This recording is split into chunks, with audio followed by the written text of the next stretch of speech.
ఆర్యను ఏం చేస్తున్నావు? కోడిపిల్లలా? ఎవరు తీసుకొచ్చారు?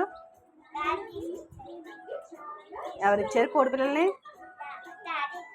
తాతయ్య ఇచ్చాడా? కోడిపిల్లలు అంటే నీకు ఇష్టమా? మేత వేసే వాటికి మరి నీళ్ళు పెట్టావా? నీళ్ళు పెట్టావా? నీళ్ళు పెట్టావా?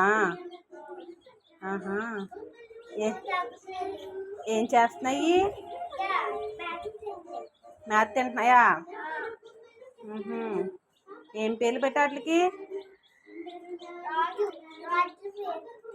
రాజు, సాయినా? ఆ పేర్లు పెట్టావా? నీకు ఈ కోడిపిల్లలు చాలా ఇష్టమా? చాలా ఇష్టమా? ఆహా. పెంచుకుంటున్నావు వాటిని? బాగా పెంచుదావు మరి.